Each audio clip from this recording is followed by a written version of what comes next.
কিয়ামত পর্যন্ত ওরা গজব আল্লাহ দিয়েছে, কিন্তু ওদের পরিচয় কি এটা আমরা জানতে চাই না। দেখেন আল্লাহ কি বলতেছে। আল্লাহ রাব্বুল আলামিন বলেন, ইয়া বানি ইসরাঈল আযকুরু নি'মাতিয়াল্লাতী আন'আমতু আলাইকুম ওয়া আন্নী ফাদ্দালতুকুম আলাল আ'লামিন। হে বানি ইসরাঈলেরা, তোমরা আমার সেই নিয়ামতের কথা স্মরণ করো যে নিয়ামত আমি তোমাদের দিয়েছি। আমি গোটা পৃথিবীর উপর তোমাদেরকে শ্রেষ্ঠত্ব দান করেছি। সুবহানাল্লাহ বলবেন। গোটা পৃথিবীর শ্রেষ্ঠ জাতি কারা? এই বানি ইসরাঈল। খুব মন দিয়ে শুনবেন, এই বানি ইসরাঈল গোটা পৃথিবীর শ্রেষ্ঠ জাতি। এ কথা কে বলল? আল্লাহ বলল। স্মরণ করো সেই সময়ের কথা যে আমি তোমাদেরকে পৃথিবীর শ্রেষ্ঠ জাতি বানাইছি। আমি তোমাদেরকে অসংখ্য নিয়ামত দান করেছি, অনেক নিয়ামত দিছি। আমি তোমাদের পৃথিবীর শ্রেষ্ঠ জাতি করেছি। 2 নম্বর সূরা বাকারা আয়াত নম্বর 47। এখানে সেই যুগের প্রতি ইঙ্গিত করা হয়েছে যখন দুনিয়ার সকল জাতির মধ্যে একমাত্র বানি ইসরাঈলের কাছে আল্লাহ প্রদত্ত জ্ঞান ছিল। এছাড়া পৃথিবীর অন্য কোন জাতির কাছে আল্লাহ প্রদত্ত জ্ঞান ছিল না। কয়টা কিতাব আল্লাহ তাদের দিছে? তাওরাত দিছে, জাবুর দিছে, ইনজিল দিছে, ঠিক কিনা? এবং কত নবী আল্লাহ তাদেরকে দিছে হিসাব করে বলেন কেন? এত নবী আল্লাহ তাদেরকে দিয়েছে। সম্মানিত বন্ধুগণ আমার, তো এই কথার প্রতি ইঙ্গিত করা হয়েছে। এটি হযরত ইয়াকুব আলাইহিস সালামের উপাধি। বানি ইসরাঈল ইয়াকুব আলাইহিস সালামের একটি উপাধি, নিক নাম, উপনাম ইসরাঈল। কথা বুঝতে পারছেন? এখন ইব্রাহিম আলাইহিস সালামের পুত্র হযরত ইসহাক আলাইহিস সালামের পুত্র ইয়াকুব আলাইহিস সালামের বংশধরদেরকে বলা হয় বানি ইসরাঈল। আল্লাহর পক্ষ থেকে তিনি উপাধি লাভ করেছিলেন। ইয়াকুব আলাইহিস সালামের স্ত্রী ছিলেন 2 জন। কয়জন? 2 জন। বড় জনের গর্ভে সন্তান জন্ম নেয় 10 জন, আর ছোট জনের গর্ভে সন্তান জন্ম নেয় 2 জন। এই যে 2 জন জন্ম নেয়, একজন ইউসুফ আর একজন বনিয়ামিন। বনিয়ামিন জন্ম নিলে রাহিলা মানে ইউসুফের মা রাহিলা মারা যান। মারা যাওয়ার পরে সন্তান দুটো এতিম হয়ে যায়। শুনতেছেন আপনারা? তো এখন দেখেন তারা জাতি হিসাবে কেমন ছিল। হযরত ইয়াকুব আলাইহিস সালামের একজন বোন ছিলেন, এসে বললেন, ভাইজান আপনার তো 12টা ছেলে, আমার একটাও নাই, আপনি আমার একটা দেন, আপনার বোঝা কমবে আর আমার মাতৃত্বের অভাব পূর্ণ হবে। হযরত ইয়াকুব আলাইহিস সালাম বললেন, তোমার যেটা ভালো লাগে তুমি সেইটা নিয়ে যাও। তিনি বললেন, ভাইজান আমার ইউসুফের ভালো লাগে, আমি ইউসুফের নিয়ে যাই। তো এই যে তিনি আল্লাহর নবী কথা দিয়েছেন যে তোমার যেটা ভালো লাগে তুমি সেটা নিয়ে যাও, এই যে কথার মূল্য নবীর দেওয়ার কারণে তিনি বললেন ঠিক আছে তুমি নিয়ে যাও। এই কথার মূল্য তো ভাই আমাদের নাই। কথা কোনটাকে? এই যে বর্তমান ভোট হচ্ছে, আমি কোন দলের কথা বলতেছি না, যারা ভোট চাচ্ছে, যে বাড়িতে যায় কেউ কয় না যে ভোট দেবো না। কথা কোনটাকে? যে পান খাওয়ায় তার পান খায়, যে সিগারেট খাওয়ায় তার সিগারেট খায়, যে টাকা দেয় তার টাকা নেয়। কয়জনের টাকা নিচ্ছে আল্লাহ জানে। কি অবিশ্বাস করতে পারবেন? এতে প্রত্যেকটি ক্যান্ডিডেট মনে করতেছে আমি এমপি হয়েই গেছি। হ্যাঁ, হয়ে গেছি। এখন ওই ভূতের মধ্যে গিয়ে তার মনের মধ্যে কি আছে আল্লাহ ছাড়া তো কেউ জানে না। আপনি মাইনে দিলেন, কিন্তু এই যে প্রত্যেকে বলেছেন যে আমি কিন্তু ভাই আপনার সাথে আছি, মানুষ এমন কিছু করে না, মানুষ এমন কিছু বলে না যা ফেরেশতারা রেকর্ড করে না। আপনার প্রত্যেকটি কথা রেকর্ড হচ্ছে। আপনি যত ভালো কাজ করেছেন ওটা কিয়ামতের মাঠে রোয়াইয়ারা মানে দেখানো হবে। মনে করেন যেখানে একটা প্রজেক্টর দিয়ে আমি একটা ভিডিও চালাই দিলাম, আপনি দেখতে পারবেন। ওইভাবে কিয়ামতের মাঠে আপনার সবগুলো দেখানো হবে। তো ভাই আপনি যারে ভোট দিবেন না, যারে খুশি তারে দেন, দিবেন না, কিন্তু এই যে বলেন যে ভাই কোনো টেনশন নাই আমরা আছি আপনার সাথে, এই কথাগুলো পরিহার করা যায় না মুসলমান হিসেবে? হ্যাঁ, যে ভাই আমি তোমার সাথে নাই, এই যে মুসলমানদের চরিত্র বানি ইসরায়েলদের মতোই যে হচ্ছে, এটা আমি বোঝানোর জন্য উদাহরণটা দিচ্ছি। এই উদাহরণটা কেন দিলাম একটু পরে দেখবেন, আমি মিলাই দিচ্ছি আপনাদের হিসাবটা, যে আমরা কত নষ্ট হয়ে গেছি জাতি হিসাবে। তো হযরত ইয়াকুব আলাইহিস সালাম বললেন তুমি নিয়ে নাও। হযরত ইউসুফ আলাইহিস সালাম এর নিয়ে গেছে, এক সপ্তাহ পরে ইয়াকুব বোনের বাড়িতে বাড়িতে গেছে, গিয়া কয় বোন আমার ইউসুফ ছাড়া ভালো লাগতেছে না, আমার ইউসুফের আমার ফেরত দাও, আরো 11টা আছে সেইটারে খুশি সেইটা দাও, কিয়ামত পর্যন্ত নাও, আমার আফসোস নাই, কারণ আমি ইউসুফরে ভালোবাসি। বোন বললেন ভাইজান ইউসুফ ছাড়া তো আমি বাঁচবো না, ইউসুফ দিলে তো আমি বাঁচবো না, তাহলে কি করা যায়? কয় আসেন ভাগাভাগি করে নেই। তবে ঠিক আছে ভাগ কর। কয় যে ভাইজান এসে যখন পড়েছে প্রথম ভাগের সপ্তাহ আমার 7 দিন চাই, পরের 7 দিন আপনার। এই মহিলা প্রথম 7 দিন গেছে না, কথা কন না, প্রথম 7 দিন গেছে না, আর ভাগের 7 দিন কত হইল? আর ইয়াকুব পাচ্ছে কয়দিন? 7 দিন। তাহলে কম পাইল না বেশি পাইল? এই মহিলাদের বেশি পাওয়ার টেন্ডেন্সি আমাদের মধ্যে এখনো রয়ে গেছে।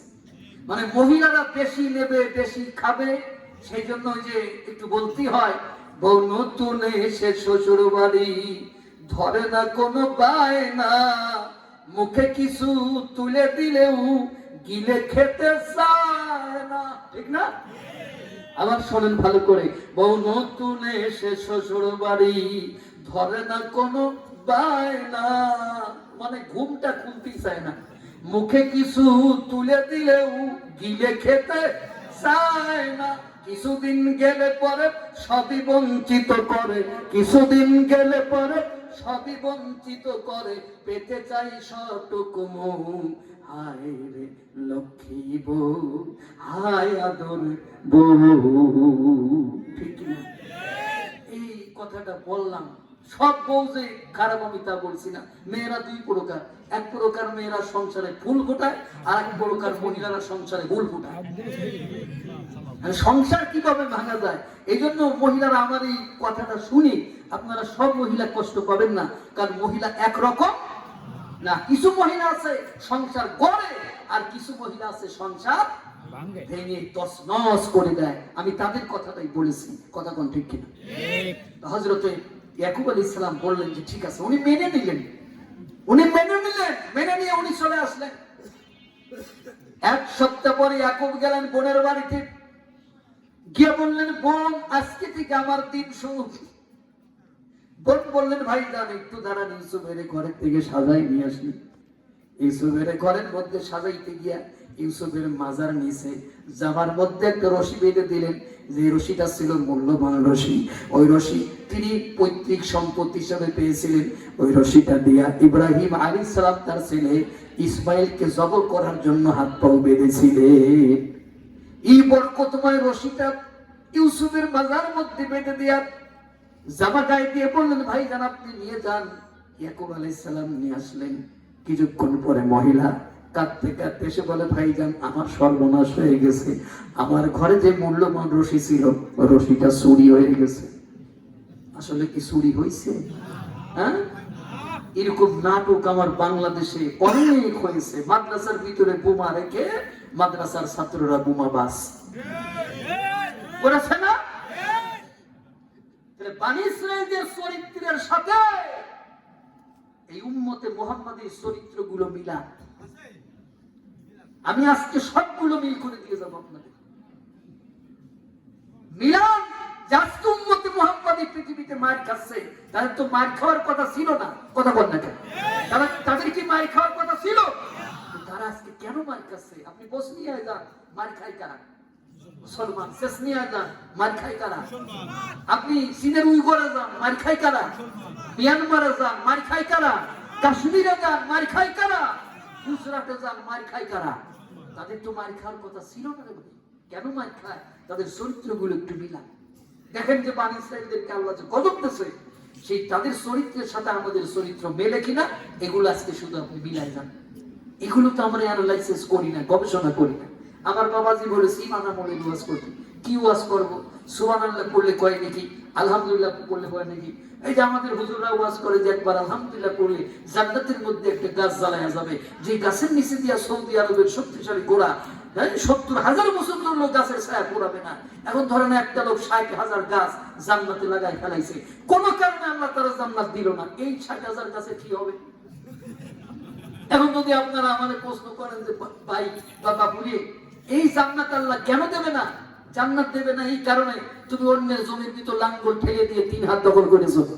কথা বল, এই ঘটনা আমার এলাকায় ঘটে না? ওই যে আমার বাড়ির পাশে একটা হালট ছিল, আমরা হালট কই, ছোটকালে ফুটবল খেলতাম। সেই হালট আমি কয়েকদিন আগে গিয়ে দেখলাম যে কয়েকদিন পর আর হাঁটাও যাবে না। এই যে যারা কাটতেছে, এই যে যারা কাটতেছে, এদের হিসাব দিয়া লাগবে না? কতক্ষণ লাগবে না? সেখানে ছিল ফুটবলের মাঠ, সেখানে আজকে হাঁটার রাস্তা নাই। এগুলো কাটতেছে আল্লাহর ফেরেশতারা। এরকম কত সম্পত্তি বিলীন হয়ে গেছে আপনাদের এলাকা থেকে, আমার একটু বলেন তো। কত নির্লজ্জের দল, বেহায়ার দল। আর এটি তো তোর বাপের সম্পদ না, তুই কাটিস কে? আমি এই হক কথা বলতে ভালোবাসি এবং হক কথা বলি। এই হক কথা বলার কারণে আমার অনেক মাহফিল অনভর্তিপর জারি হয়। আমি কারোর দালালি করে, কারোর গোলামি করে ওয়াজ করি না। তাতে কারোর ভালো লাগলো না লাগলো কিছু যায় আসে না। আমি সত্য কথা বলতে ভালোবাসি। এইভাবে অন্যর জমির ভিতর জমির আইন এমন কাটে কিছু পাজি লোক আছে। এই যে আমাদের ওই বাড়ির পাশের মাঠে তো আমি দেখি যে একজনে বান্ধে আরেকজন দিয়ে কাটে, কাটতে কাটতে ওর দেখা যায় যে 1 শতক জমি বাড়ায় ফেলাইছে। কিয়ামতের মাঠে হিসাব দেওয়া লাগবে না? কথা বল না কেন? কি করেছে? একজনের নামে মিথ্যা মামলা দিয়া আপনি লোকটারে ঘর ছাড়া করেছেন, বাড়ি ছাড়া করেছেন। এরকম করেন নাই? এরকম হয় নাই? তো কিয়ামতের মাঠের বিচার হবে না? হবে তো। তাহলে এই যে একটা অন্যায় করেছেন, আবার পাহাড় সমান আলহামদুলিল্লাহ বলেছেন, তো এই অন্যায়গুলো পরের হক যখন আপনি নষ্ট করেছেন, এই কোটি কোটি আলহামদুলিল্লাহ আপনার জান্নাতে ঢুকাই দিতে পারবে না। তখন আপনার কি হবে? এই যে এতগুলো গাছ লাগালেন, কি হবে? এই দেখুন, সেই জন্য আব্দুল আলী বলেছে, পরের জায়গা পরের জমি ঘর বানায় আমি রই, আমি তো সেই ঘরের মালিক নই। এই গানের অনেক বড় মিনিং আছে। আমি পরের জায়গা পরের জমি ঘর বানায় আমি রই, এই মাথা থেকে পা পর্যন্ত বিশাল এক জমি। এই যে কত বড় জমিন ভাই, আপনি জানেন না।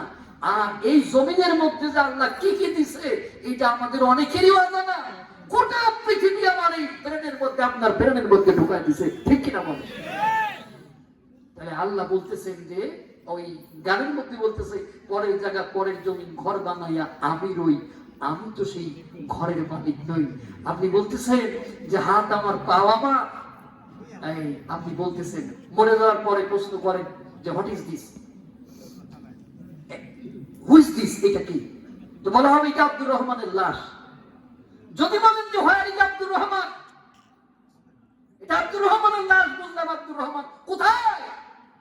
বলবে আব্দুর রহমান চলে গেছে। এখন প্রশ্ন হলো কোথায় গেছে? তাহলে এই হাত কার আব্দুর রহমানের, এই পাও কার আব্দুর রহমানের, এই চোখ কার আব্দুর রহমানের, এই মাথা কার আব্দুর রহমানের, এই বডি কার আব্দুর রহমানের? তো হোয়ার ইজ আব্দুর রহমান? আব্দুর রহমান কোথায়? তাহলে আপনার মধ্যে এই যে বডির মধ্যে আব্দুর রহমান বা আব্দুল সালাম, আব্দুল করিম, এই যে জাহাঙ্গীর আলম, এই হুই জাহাঙ্গীর আলম? জাহাঙ্গীর আলম কে? আপনি কি জাহাঙ্গীর আলমের জীবনে দেখেছেন? দেখতেছেন তার হাত, দেখতেছেন তার চোখ, দেখতেছেন তার পাও। আপনি তো কখনো জাহাঙ্গীর আলমরে দেখেন নাই। সেই জন্য বলতেছে, জমিদারের ইচ্ছা মতো দেই না জমি চাষ, তাই তো ফসল ফলে না রে দুঃখ 12 মাস। আমি খাজনা পাতি সবই দিলাম, তবু জমিন আমার হইতে নিলাম। খাজনা পাতি সবই দিলাম, তবু জমিন আমার হইতে নিলাম। আমি চলি যেতার মন জোগাইয়া, চলি যেতার মন জোগাইয়া, দাখিলা মেলে না সই, আমি তো সেই ঘরের মালিক নই। তার মানে খাজনা পাতি সবই দিলাম, জমিন আমার নিলাম হয়ে জাহান্নামে চলে যাচ্ছে। একটা হাদিস শোনেন, কিয়ামতের ময়দানে ফয়সালা হয়ে যাবে, লোকটা জান্নাতি। এমন সময় একজন এসে বলবেন, আল্লাহ আমি তার বিরুদ্ধে একটা মামলা করতে চাই। আল্লাহ বলবেন, বান্দা কি মামলা করবা? বান্দা বলবেন, আল্লাহ ও আমার জমি দখল করে নিয়েছিল, আমার জমি জীবনেও কোনোদিন দেয় নাই, আমি এই মামলাটা তোমার কাছে করলাম, আজকে তুমি আমারে ফয়সালা দিয়ে দাও। রব্বুল আলামিন ওই জান্নাতি মানুষটার নেকি এই জমিওয়ালারে কিছু দিয়ে দেবে। এরপর আরেকজন এসে বলবে, আল্লাহ এই লোকটা বিনা কারণে আমার হত্যা করেছিল, আমি আজকে বিচার চাই। ওর আরো কিছু নাকি এই লোকটাকে দিয়ে দেবে, হাদিসের মধ্যে আছে। এইভাবে নেকি গুলো দিতে দিতে দিতে দিতে ওই জান্নাতি মানুষগুলোর সব নেকি ফোরাই যাবে। আল্লাহ রাব্বুল আলামিন হুকুম দিবেন, ফেরেশতারা ওরে উল্টা দিক করে জাহান্নামের মধ্যে নিক্ষেপ করে ফেলে দাও। তার মানে একটা লোক জান্নাতি ঘোষণা হওয়ার পরেও তার এই আকাম কুকামের কারণে লোকটা কিয়ামতের মাঠে জাহান্নামগামী হয়ে যাবে। তার মানে বাবাজিরা, জীবনে যত ভালো কাজ করেছেন, যত আমল করেছেন, আপনি যত বদ কাজগুলো করেছেন, বদ কাজের কারণে কিয়ামতে আপনার বিচার হবে। আমলগুলো সব মানুষের দিয়ে আপনি জাহান্নামী হয়ে যাবেন। এজন্য খাজনা পাতি সবই দিলাম, জমিন আমার হয়তো দিলাম। তার মানে আপনি নামাজ পড়েছেন, রোজা রেখেছেন, হজ করেছেন, যাকাত করেছেন, কুরবানি করেছেন, সব করেছেন, তারপরেও এই জমি দিলাম হয়ে জাহান্নামের মধ্যে চলে যাবে। ঠিক কিনা? এই গানের বিরাট মিনিং আছে কিনা? কষ্ট হচ্ছে? আর একটু ওয়াজ করব? না, বেশিক্ষণ তো আমি ওয়াজ করব না। আমি যে কথাগুলো বলি এগুলো কি আপনারা বোঝেন? তো সম্মানিত বন্ধুগণ আমার, তো কি হলো? হযরত ইয়াকুব আলাইহিস সালাম বললেন যে তুমি খুঁজে দাও, বিচার করে দিব, বলো কোথায় আছে। কইছে ভাইজান আপনার একটু ঘর খুঁজে দেখি। নাই। কইছে আপনার যারা লোকজন সাথে গিয়েছিল তাদের একটু চেক করি, সেখানেও নাই। সে তো জানে কোন জায়গা আছে, জানে না? কিন্তু একবারে যদি ওই জায়গা আসে তাহলে তো সন্দেহটা বেড়ে যাবে, ঠিক না? এই জন্য আমরা অনেক সময় দেখেছি যে সরাসরি মাদ্রাসায় যাই নাই, না গিয়ে জঙ্গল মঙ্গল আগান বাগান খুঁজে তারপরে মাদ্রাসায় গিয়ে কইছে এই যে দেখো কি করেছে। একদম ঠিক এই বাণী সাইদের চরিত্রের মতো ঘটনা, ঠিক না? জামা উঁচু করে বলে ভাই জানি যে দেখেন ইউসুফ চুরি করেছে। আল্লাহর নবীরা যারা চোরের অপবাদ দিতে পারে, তাদের বংশধরেরা বর্তমান আলেমদের অপবাদ দিতে পারে না, মানুষের অপবাদ দিতে পারে না। এই সমাজের সবচেয়ে নিকৃষ্ট একটা জিনিস আমি লক্ষ্য করতেছি, বিনা কারণে বিনা ইন্টেনশনে মানুষের নামে বদনাম দিয়ে দিচ্ছে। এই স্বভাব 10 বছর আগেও মানুষের এত খারাপ ছিল না, কিন্তু বর্তমানে এমন অবস্থা হয়েছে, আপনি বিনা কারণে আপনার নামে একটা বদনাম দিয়ে দিচ্ছে, একটা কথা বলে ফেলতেছে, ফেসবুকে একটা স্ট্যাটাস দিয়ে দিচ্ছে, কথা বল দেখে। তো এগুলো তো বনী ইসরাইলের চরিত্র, এটা তো উম্মতে মুহাম্মাদের চরিত্র না। এই যে স্বভাব আমাদের মধ্যে একজনের নামে মিথ্যা কথা বলি, এটা মক্কার কাফিরদের মধ্যেও ছিল না।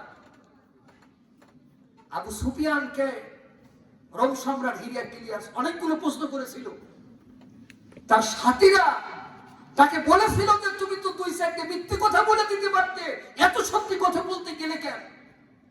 আবু সুফিয়ান বলেছিল, আমি যদি হিরাক্লিয়াসের কাছে 2-4টা মিথ্যে কথা বলতাম, কেউ না জানুক, তোমরা জানতে আমি মিথ্যাবাদী, আমার সাথে আর তোমরা ব্যবসা করতে না। যে আবু সুফিয়ান মিথ্যা কথা কয়, ওরা বিশ্বাস করা যায় না। তাহলে আবু সুফিয়ান একটা মিথ্যা কথা বলে নাই। আর বর্তমান আমার সমাজটা মিথ্যার উপরই চলতেছে, কথা বল ঠিক কিনা? যে দোষটা কেউ করে নাই, সেই দোষে তাকে দোষী বানাইয়ে আমরা প্রচার করতেছি। এত বড় নিকৃষ্ট প্রাণী বর্তমান আমরা, এটা আপনি ভাবতেও পারবেন না।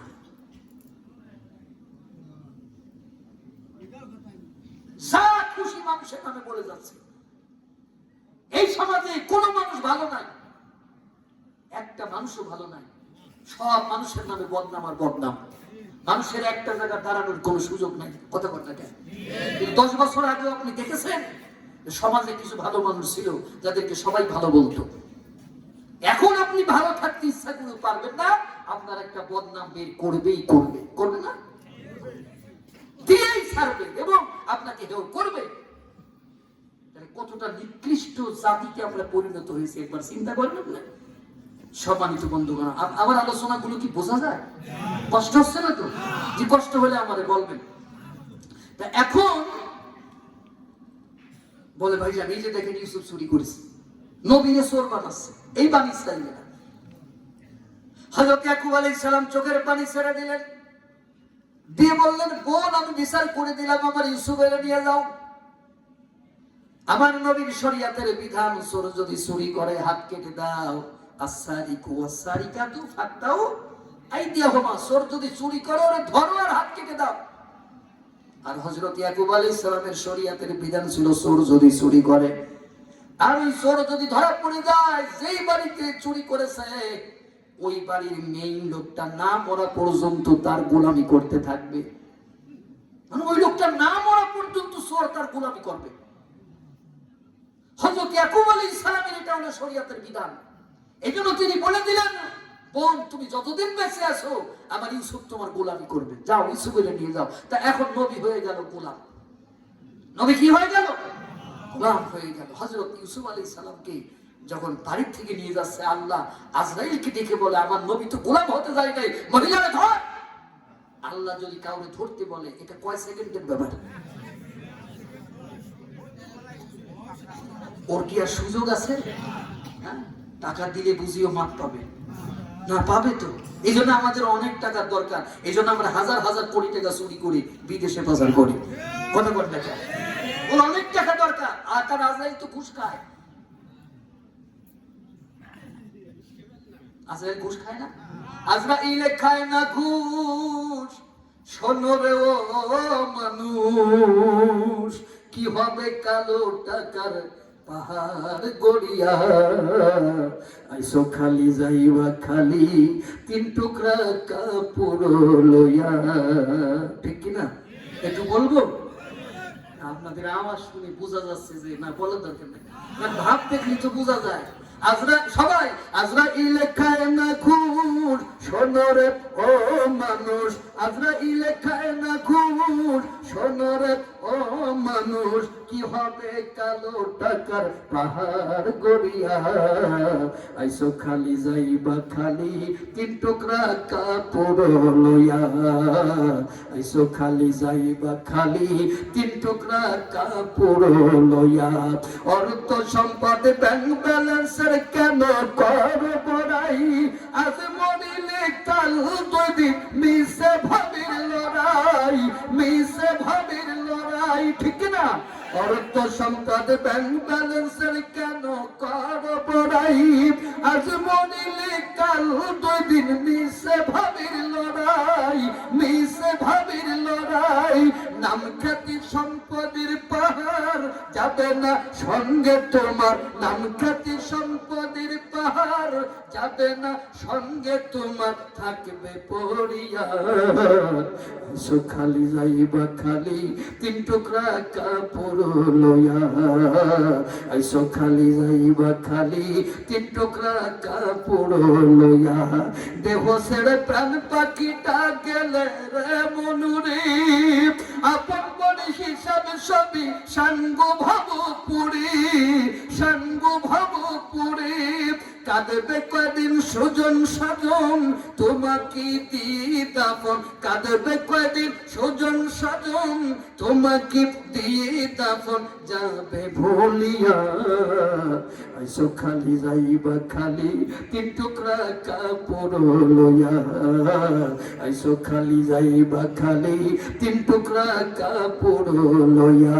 আজরাইল খায় না ঘুষ। শোনো রে ও মানুষ, আজরাইল খায় না ঘুষ। শোনো রে ও মানুষ, কি হবে কালো টাকার পাহাড় গড়িয়া, আইসো খালি যাইবা খালি তিন টুকরা কাপড় লইয়া, আইসো খালি যাইবা খালি তিন টুকরা কাপড় লইয়া। এটা দূরত পড়ি। আল্লাহুম্মা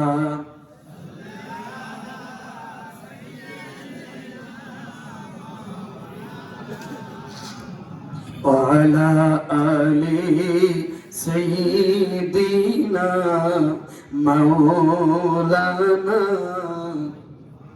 আর একটু জোরে প্রাণ খুলে পড়া যাবে না? আল্লাহুম্মা সাইয়্যিদিনা মাওলানা মুহাম্মদ ওয়া আলা আলি সাইয়্যিদিনা মাওলানা মুহাম্মদ। ও মুমিন ভাই, সময় থাকতে কোরআন হাদিস ছেড়ো না, নবীর রোজা জিয়ারতে চলো সোনার মদিনা আল্লাহুম্মা জোরে জোরে সাইয়্যিদিনা মাওলানা মুহাম্মদ ওয়া আলা আলি সাইয়্যিদিনা মাওলানা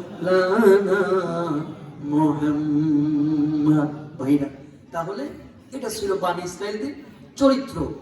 সেই চরিত্র হচ্ছে কি? প্রতারণা করা, মিথ্যা কথা বলা, মিথ্যা ওয়াদা করা। এগুলো আমাদের উম্মতে মুহাম্মাদের মধ্যে এসে গেছে না? এই কারণে তারাও ধ্বংসপ্রায় প্রাপ্ত হয়েছে, আর বর্তমান আমরাও ধ্বংসপ্রাপ্ত হয়েছি। কথা ঠিক কিনা?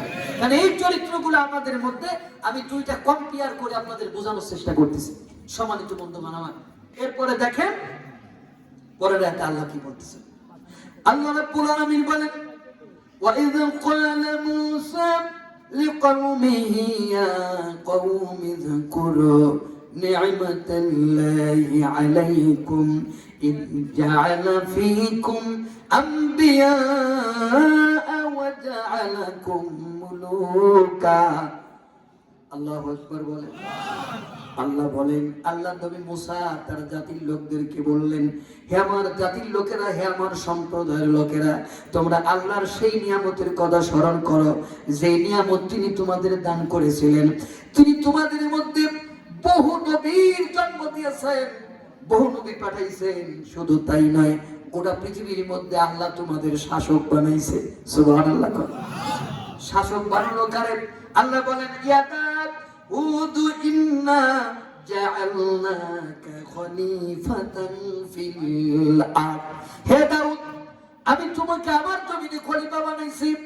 ফাহকুম, তুমি যখন বিচার ফয়সালা করবে বাইনান নাস, মানুষের মধ্যে বিল হাক্কি ন্যায় বিচার করবে। ওয়ালা তাত্তাবিউল হাওয়া, তুমি মানুষের খেয়াল খুশি মতো বিচার ফয়সালা করবে না। ফায়ুদিল্লুকা, যদি তুমি এটি করো তাহলে আন সাবিলিল্লাহ, আল্লাহর পথ থেকে তুমি বিচ্যুত হয়ে যাবে। হযরত দাউদ আলাইহিস সালামের কাছে আল্লাহ ওহী নাযিল করার পরে হযরত দাউদ আলাইহিস সালাম বিচার করতেন, গোটা সাম্রাজ্য তিনি পরিচালনা করতেন। তিনি নবী ছিলেন, প্রেসিডেন্ট ছিলেন। সুবহানাল্লাহ বলেন। হযরত দাউদ আলাইহিস সালামের কাছে এক বুড়ি এসে বলেন, আল্লাহর নবী, আমি বুড়ি মানুষ, ভিক্ষা করে বেড়াই। আমার হাতে একটা গামলা ছিল, আটা ভর্তি গামলা, বাতাসে উড়ায় সাগরের মধ্যে নিয়ে গেছে, আমি বিচার চাই। চিন্তা করেন, আমরা বর্তমান উম্মতে মুহাম্মাদী একটা চোরের বিচার করতে পারি না। কথা বল না কেন? আর চোরের বিচার করার ক্ষমতা আছে আমার? এক চোরের বিচার করতে গেলে আর 10 চোর তার পক্ষে এসে লেগে যায়। আমি তো এই 13 বছরের কমে বহু চোর দেখছি আমার এলাকায়। এক চোরের বিচার করতে গিয়ে 10 চোর তার পক্ষে এসে সুপারিশ করে। কথা বল না কেন? একটা চোরের বিচার করতে পারি না, এসে কয় যে বাতাসে আমার আপনার গামলা নিয়ে গেছে, আমি বিচার চাই। আল্লাহ কেমন জাতি তাদের বানাইছে একবার আপনি ভেবে দেখেছেন? সেই জাতি আজকে পৃথিবীর মধ্যে গজবপ্রাপ্ত। হযরত দাউদ আলাইহিস সালাম বললেন, বুড়িরে 5 কেজি আটা দিয়ে দাও। বুড়ি 5 কেজি আটা নিয়ে খুব খুশি। বুড়ি চলে আসতেছে। কিছুদিন এসে ছোট একটা ছেলের সাথে দেখা। বুড়িমা, কোথায় গিয়েছিলে? গিয়েছিলাম তো বাদশার কাছে। কেন? সব শুনে কয় যে, শোনো, তুমি আবার গিয়ে বলো আমার আটার দরকার নাই, ফয়সালা করে। বুড়ি আবার গেছে, গিয়া বলতেছে, শোনেন, আমার আটার দরকার নাই, আপনি ফয়সালা করেন। বলার সাথে সাথে দাউদ আলাইহিস সালাম বুড়িকে 10 কেজি আটা দিয়েছে। সুবহানাল্লাহ বলে। তো বুড়ি চিন্তা করলো, ব্যাপারটা কি? 5 কেজি পাইলাম, আর ওই ছেলেটা পাঠানোর সাথে সাথে 10 কেজি বেড়ে গেল। আল্লাহ, আমি যেন ওই ছেলেটা দেখা আবার পাই। এই যে বেশি পাওয়ার প্রবণতা, তার মধ্যে এখন দেখে যে দাঁড়িয়ে আছে, সে তো তার চেনে না। তো বলতেছে, বুড়িমা কি হলো? কয় 10 কেজি পাইছে। কয় তুমি আবার ফিরে দাও। বুড়ি মনে মনে কয় আমি তো নিয়ে চাইছিলাম। তো বুড়ি আবার গেছে আল্লাহ নবী দাউদের কাছে গিয়ে কয়ে যে আটা নেন, আমার বিচার করে দেন। দাউদ আলাইহিস সালাম বুড়িরে 20 কেজি আটা দিয়েছে। এখন বুড়ি আরো খুশি হয়েছে, আরে এ তো জাদুর কাঠি পাইছি, ডাবল হচ্ছে প্রতিবারে, আমি তো ওই ছেলেটার দেখা আবার পাই। দাঁড়িয়ে আছে হযরত সুলাইমান। বুড়িমা কি হলো? কয় যে 20 কেজি পাইছি। কয় আবার ফিরে দাও। বুড়ি গিয়ে কয় আল্লাহর নবী আমার বিচার চাই। বলার সাথে সাথে দাউদ আলাইহিস সালাম বুড়িরে 40 কেজি আটা দিয়েছে। কয় যে আমি তো নিতে পারি না। কয় যে একজন মাথায় করে বুড়ির বাড়ি আটা রেখে আসো। একজনের মাথায় আটা, বুড়ি হেঁটে আসতেছে। সুলাইমানের সামনে আসার পরে বুড়িমা কি হলো? কয় যে আমি 40 কেজি পাইছি। কয় তুমি আবার ফিরে যাও, গিয়ে বলো আমি আটা চাই না, বিচার চাই। বুড়ি কয় যে বাবা আমি যা পাইছি এনাফ, আমি আর যাবো না, আমার মাফ করে দাও। কয় তুমি না গেলে তোমার ছাড়বো না। তো বুড়ি কি করছে? গেছে। যাওয়ার পরে বলে আল্লাহর নবী আমার আটার দরকার নাই, বিচার করে দেন। হযরত দাউদ আলাইহিস সালাম বলেন বুড়ি তুমি কি আমারে পাগল মনে করছো? যখন তুমি আমার কাছে প্রথম এসেছিলে আমি তোমারে 5 কেজি আটা দিয়েছিলাম, খুব খুশি হয়ে দরবার ছেড়ে গিয়েছিলে, তারপরে আবার ফিরে আসছো। আমি তোমারে ডাবল বানাইছি, কিন্তু বিশ্বাস করো 5 কেজিতে যেমন হাসি মুখে ছিল ওই হাসিটা তোমার এই 35 কেজির মধ্যে নাই। তার মানে আমি বুঝেছি ওই 5 কেজি হলো তোমার অভাবের কারণে এসেছো, আর এই 35 কেজি অন্য কারণে বুদ্ধি আছে পিছনে, সেই বুদ্ধিটার নামটা তুমি আমার বলো। বুড়ি বলে করালাহু সুলাইমান, আমি শুনলাম মানুষের দ্বারা সুলাইমান বলে বলে ডাকতেছে। কয় ডাকো সুলাইমানকে। ডাকা হলো সুলাইমান আমি রাজকার্যে ব্যস্ত থাকি, তুমি বুড়িরে বারবার আমার কাছে পাঠালে কেন, এই ডিস্টার্ব করলে কেন? সুলাইমান বলেন আব্বাজান বুড়ি আপনার কাছে বিচার চায় না আটা চায়। কয় আমার কাছে বিচার চায়। বিচার যদি চায় আপনি কেন আটা দেবেন? এখানে মামলা করেছে বুড়ি, আসামি বাতাস, আর আপনি হলেন বিচারক, এখানে বিচার হবে বাতাসে, আপনি আটা দেবেন কেন? এবার আল্লাহর নবী দাউদ আলাইহিস সালাম আল্লাহর দরবারে ফরিয়াদ করলেন, রব্বুল আলামিনের কাছে বললেন আল্লাহ তুমি বাতাসকে আমার সামনে হাজির করে দাও। বাতাস হাজির হয়ে গেল। বাতাস হাজির হওয়ার পরে দাউদ বললেন বাতাস ছিল তোমার বিরুদ্ধে একটা মামলা হয়েছে, তুমি একটা বুড়ির হাতের থেকে আটার গামলা নিয়ে গেছো।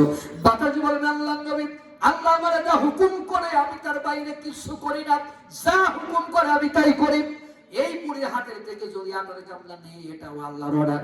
হযরত দাউদ বললেন আল্লাহ তোমার এমন অর্ডার কেন করলো আমি একটু জানতে চাই। বাতাস বললেন নবী অনেক বড় লম্বা কাহিনী, বলতে গেলে সময় লাগবে। দাউদ বলেন যত বড় বড় হোক কাহিনী ওটা আমি জানতে চাই। এটা যদি হযরত দাউদ জানতে চায় আপনাদের জানার ইচ্ছা আছে কিনা? সবার আছে, কিন্তু দুঃখের বিষয় আমার আজকে বলার ইচ্ছা নাই। সব ওয়াজ করে দিয়ে গেল ওই কমিটি, পরের বছর ওই বক্তার এত দেয় না।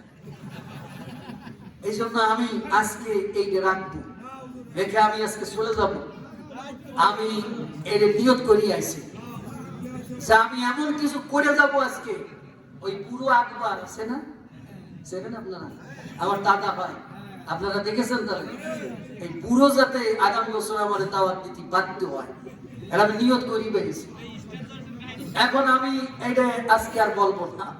আপনাদের সমস্যা আছে? সমস্যা আছে? তাহলে কোন আগামী বছরের দাওয়াত কনফার্ম? ঠিক আছে,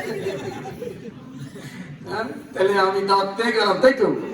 আলহামদুলিল্লাহ আমি খুশি হয়েছি, এটা আপনাদের সাথে মজা করলাম। আমি তো এটা বলার জন্য উল্লেখ করেছি, ঠিক কিনা?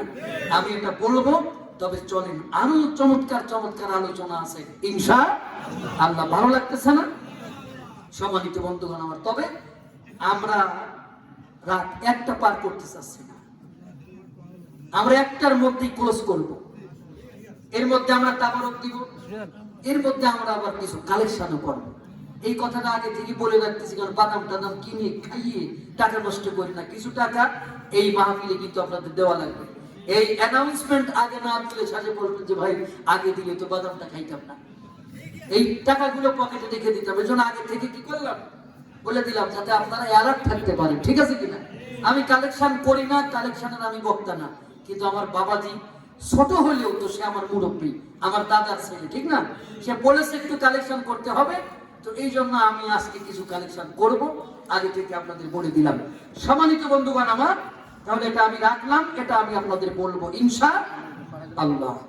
এরপরে দেখেন আল্লাহ রাব্বুল আলামিন বনী ইসরাঈলদেরকে কত সম্মানিত করেছেন। তাহলে একটা সম্মানের কথা আমরা জানলাম যে তারা বাতাসের বিচার করতে পারত। কথা কোন ঠিক কিনা? উম্মতে মুহাম্মাদি এটা পারে? পারে না। এই দেখেন আরেকটা সম্মান আল্লাহ তাদের দিলেন। আল্লাহ রাব্বুল আলামিন বললেন وَحُشِرَ لِسُلَيْمَانَ جُنُودُهُ مِنَ الْجِنِّ وَالْإِنسِ وَالطَّيْرِ فَهُمْ يُوزَعُونَ আল্লাহ বলেন যে আমি সুলাইমানের জন্য জিন, মানুষ, পাখি থেকে সৈন্য সমবেত করেছিলাম। আমি তার জন্য জিন থেকে সৈন্য বানাইছিলাম, তার জন্য আমি পাখি থেকে সৈন্য বানাইছিলাম, তার জন্য আমি মানুষ থেকে সৈন্য বানাইছিলাম। আমার দেশের বাহিনী হলো তিনটা, সেনাবাহিনী, নৌবাহিনী, বিমান বাহিনী। ঠিক কিনা বলেন? আল্লাহ সুলাইমানকেও বাহিনী দিয়েছিলেন তিনটা। তিনি তাকে বাহিনী দিয়েছিলেন জিন থেকে, জিনেরা ছিল নৌবাহিনী। তারা আল্লাহ বাহিনী দিয়েছিলেন পাখি, মানুষ থেকে, মানুষেরা ছিল স্থল বাহিনী। আল্লাহ তারা বাহিনী দিয়েছিলেন পাখি থেকে, পাখিরা ছিল বিমান বাহিনী। আলহামদুলিল্লাহ। পাখিরা কি কখনো যুদ্ধ করেছে? করেছে? কোন সূরায় আছে? আল্লাহ রাব্বুল আলামিন বলেন, আলাম তারা কাইফা ফাআলা রাব্বুকা বিআসহাবিল ফিল। এটা interrogative sentence. an interrogative sentence is that sentence which actually question। আল্লাহ পাক তার নবীরে প্রশ্ন করতেছেন, নবী তুমি কি দেখো নাই যে আমি হস্তি বাহিনীর সাথে কি আচরণ করেছি? এই দেখা মানে এই চোখের দেখা না, কারণ এই দেখাটা নবী দেখে নাই।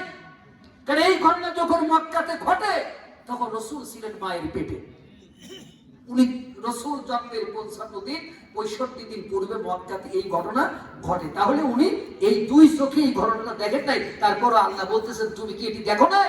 রাসূলকে প্রশ্ন করার মানে হলো, রাসূল তুমি কি চিন্তা করো না? তুমি কি ভেবে দেখো না? তুমি কি গবেষণা করো না যে কোন পদ্ধতিতে যুদ্ধ করে তোমার হস্তি বাহিনীকে পরাজিত করেছে? সেই যুদ্ধের পদ্ধতি কি ছিল? সেই যুদ্ধে 60,000 এক বিশাল 60,000 মানুষের এক বিশাল বাহিনী, পরাশক্তি, যার সাথে যুদ্ধ করার ক্ষমতা মক্কার কোন মানুষের ছিল না। আল্লাহ বলেন আমি এই 60,000 বিশাল এক বাহিনীর বিরুদ্ধে আমি একটা বাহিনী পাঠাই দিলাম, ঝাঁকে ঝাঁকে পাখি। ঝাঁকে ঝাঁকে কি পাঠালাম? পাখি। আবাবিল মানে ঝাঁকে ঝাঁকে, তয়রান আবাবিল মানে ঝাঁকে ঝাঁকে পাখি পাঠালাম। কি পাঠালাম? পাখি পাঠাই দিলাম। এই পাখির সাইজ ছিল কতটুকু? চড়ুই পাখির মতো। আমাদের দেশে যে পাখি আছে এটা দিয়ে বোঝাই। আপনাদের গলার আওয়াজ একটু কমে গেছে না? কমে গেছে না?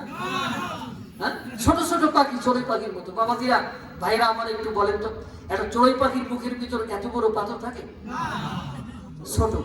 কত ছোট? সরিষার দানার মতো। এই যে বলেছে কোলের মতো।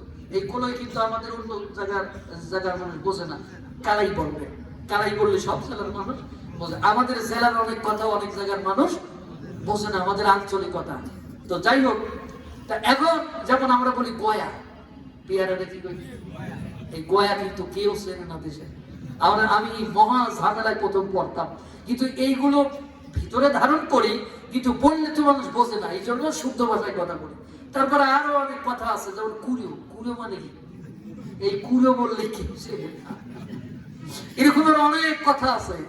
তো যাই হোক, এটা হচ্ছে আমাদের আঞ্চলিকতা। ছোট্ট ছোট্ট সরিষার দানার মতো 3টা করে পাথর নিল। আবার মানে ওই ঝাঁকে ঝাঁকে পাখিরা, ওই পাখিরা 3টা করে পাথর নিল। একটা ছিল ঠোঁটে, 2টা ছিল 2 পায়ে। এবার আপনারা, হ্যাঁ 3টা করে পাথর। এবার আপনারা আমার একটু জবাব দেবেন, সরিষার দানার মতো বা সুলার দানার মতো একটা পাথর যদি উপর থেকে হাতির উপর ফেলে, হাতির পিঠ যে চামড়া মোটা, ওটার পাওয়ার কথা? আল্লাহ কয় যে ঘাস ঠিক মাকুল, ঘাস যেমন খেয়ে ফেললে মাটির সাথে মিশে যায়, মাটির সাথে ঘাস যেমন মিশে যায়, ওরকমের হাতিটা মাটির সাথে মিশে গেল। দেখে বুঝাই গেল না যে এটা হাতি নাকি। আল্লাহু আকবার বলতে পারে। এসব দেখি কানার হাট বাজার। কাউল ভগি বলতেছে, একটু শোনাবো আপনাদের।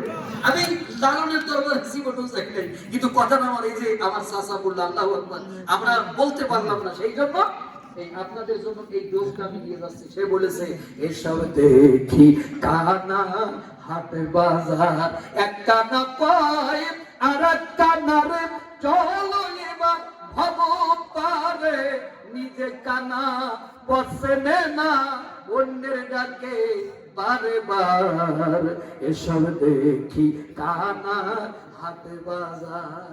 তার মানে কানার হাট বাজার। কানার এলাকায় যদি আমি ওই চশমা বেচতে আসি বা আয়না বেচতে আসি, উনি কি কোনো লাভ আছে? এই যে কথা বলেছি, আমার গাউস চাচার মতন এরকম 1000 আলেম বসে থাকবে আল্লাহু আকবারে প্রকম্পিত হতো, এই সামিয়ানা কাঁপতো।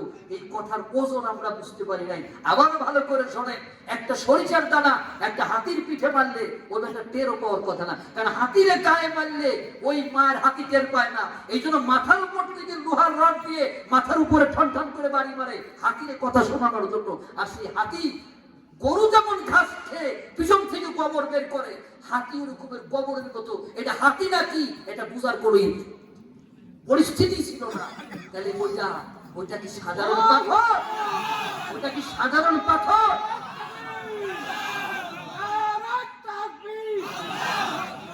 ওইটা কি সাধারণ পাথর না হাইড্রোজেন বোমা, অ্যাটম বোমার থেকেও মারাত্মক এক প্রকার বোমা? আল্লাহ শিখাই দিলেন মুসলমানেরা, তোমরা আমি ঝাঁকে ঝাঁকে এই যে পাখি পাঠালাম, এই পাখির মতো তোমরা প্লেন বানাবা। পাখি যেমন নদীর উপরে 3টে করে পাথর মারলো, তোমরা এরকম প্লেন থেকে অ্যাটম বোমা, হাইড্রোজেন বোমা মারা শিখবা। আল্লাহ শিখাই দিচ্ছে, হাতে ধরিয়ে প্র্যাকটিক্যালি চোখে দেখাই দিচ্ছে। এজন্য আল্লাহ কয় আলাম তারা কাইফা ফাআলা রাব্বুকা বিআসহাবিল ফিল, তুমি কি দেখোনি তোমার রব হস্তি বাহিনীকে কিভাবে পরাস্ত করেছে, কোন পদ্ধতিতে যুদ্ধ করে তুমি দেখোনি? এই দেখার মানে হলো তুমি চিন্তা করো না, গবেষণা করো না যে আমি বিশাল এক সৈন্য বাহিনীর উপরে এই যে ঝাঁকে ঝাঁকে পাখি পাঠাই দিলাম, ওরা মুহূর্তের মধ্যে ওদেরকে মাটির সাথে নিচ্ছিন্ন করে দিয়েছে। ওই পাখির জায়গা এখন তুমি বসাবা প্লেন, ওরা পাথর ফেলেছে, এখন তুমি ফেলাবে অ্যাটম বোমা, হাইড্রোজেন বোমা। তাহলে ট্রাম্পের বাপের ক্ষমতা নাই আজকে ফিলিস্তিনে একটা মানুষকে হত্যা করে, ঠিক কিনা? আমরা কোরআন থেকে শিক্ষা তো নেই নাই, আমরা কোরআন থেকে শিক্ষা নিচ্ছি তাবিজ লেখা। কি লেখা? লাল লাল কালি, হলুদ হলুদ কালি, এক খবের ভিতর 185, আর এক খবের ভিতর 309, আর এক খবের ভিতর 306, আর এক খবের ভিতর 420 পেনাল কোড অফ বাংলাদেশ। সেই জন্য শোনেন, আর একটা ডোজ দিয়ে যাই, বলবো কোরআন পড়ে কেউ হইল জ্ঞানী, বলবো তুমি হুকুম না দিলি, তুমি কোরআন পড়ে কেউ হইল জ্ঞানী, কেউ শিখিল ভিক্ষা করা, আধ্যাত্মিক ইশারা, এ বড় আধ্যাত্মিক ইশারা। এই কথাটার মানে বোঝেন, কোরআন পড়ে কেউ হইল জ্ঞানী, কেউ শিখিল ভিক্ষা করা। ভিক্ষা আমরা ভিক্ষা করা শিখি। আর জ্ঞানী হলো কারা? মরিস বুখারী। জ্ঞানী হলো কারা? Stephen Hawking. কেন তারা জ্ঞানী হলো? আমরা বাংলার মুসলমান, সকাল সন্ধ্যা পড়ি কোরআন, গবেষণার নাই কোনো জ্ঞান এই ভব মাঝারে, এই ভব মাঝারে। নজরানা কয় খতম করে ওর নেকির পাল্লা গেছে ভরে, নেকির পাল্লা গেছে ভরে। কি পড়লো নিজে বুঝলো না, আর বুঝলো না শুনলো যারা, পড়বি একদিন ধরা, তুই পড়বি একদিন ধরা। কি পড়লো ও নিজে বুঝলো না, আর পিছনে যে কয়টা দাঁড়াইছে ওই কয়টা বোঝে না। এই যে আসিতেছে রমজান, আসিতেছে তারাবি, অনেক মসজিদে খতম তারাবি পড়া হবে। এই খতম যিনি পড়াচ্ছেন অনেকেই তার মানে বোঝে না, আর পিছনে যে কয়টা দাঁড়াইছে ওই কয়টাও মানে বোঝে না। এই জন্যই তো রমজান মাসে আটার ভিতরে চাল দেয়, চালের ভিতর ডাল দেয়, তেলের ভিতরে সয়াবিন দেয়, পাম অয়েলের ভিতর ডিজেল দেয়, দিয়ে বাংলাদেশে ভেজাল ঢুকাইয়া পুরা রমজান মাসে এই ব্যবসা বাণিজ্য করে একটা সিন্ডিকেট তৈরি করে মানুষগুলোর পরিবেশ, গোটা পৃথিবীতে যত মুসলিম দেশ আছে রমজান মাসে দ্রব্য মূল্য দাম কমায়, আর একমাত্র দেশ এই নিকৃষ্ট দেশ, সেই দেশ মালের দাম বাড়ায়। কথা বল ঠিক? কেন? কারণ ওই যে যা হুজুর পড়েছে ও নিজে বোঝে নাই, আর পিছনে যে কয়টা দাঁড়াইছে এই কয়টাও কি করে না গরু। এই যে না, এই যে ভ্যালেন্টাইন ডে আসতেছে 14 ফেব্রুয়ারি, আপনি যদি গরুর একটা ফোন দিয়ে বলেন this is the Valentine day, হ্যাঁ আই লাভ ইউ, গরু বলবে তুই দে আমার, আমি খাই। গরু কি ওই ফুলের মানে বোঝে? আমাদের অবস্থা হয়েছিল এরকম। কোরআন আমাদের প্রত্যেক ঘরে ঘরে আছে, এই কোরআনের মানে না বোঝার কারণে সকালবেলা কোরআন পড়ে আমরা নেকি কামাই করি, বাজারে গিয়ে আমরা দোকানে বসে ওজনে কম দিছি, অথচ সকালবেলা পড়েছি ওয়ালা তুকসিরুল মিজান, ওজনে কম দিও না। আবার প্রত্যেক দাড়ি পাল্লা 1 কেজিতে 50 গ্রাম করে কম দিছে, ওই বেটা বুঝলে কি কম দিত? কথা কল, সমস্যা কোথায়? ও বোঝে নাই। আমার কথাগুলো কি বোঝা যাচ্ছে? আর একটু আজ করবো? একটু মনের কষ্টে করছেন যে বলেন, তার খারাপ হলেও তো এই কথা কোনোদিন হুজুরে কয় ভাই তুই নামে না, আমার যে কথাগুলো বলতেছি অন্তরে ধরে কিনা? তাহলে এই কোরআন আমাদেরকে বুঝতে হবে। আল্লাহ রাব্বুল আলামিন শিখাই দিচ্ছেন, তারাও বাবা কালেকশন করে দিচ্ছে। তুমি বেশি সাফ সুফি না, তোমার থেকে তারা আমার বেশি। আমি কালকে ঢাকা যাব, এই জন্য আমার যত দ্রুত রিলিজ হলে তত তাদের আমার মঙ্গল হয়। হ্যাঁ, এই জন্য তুমি ভাইবে না যে তোমার বাপের বাড়ি আমি সারা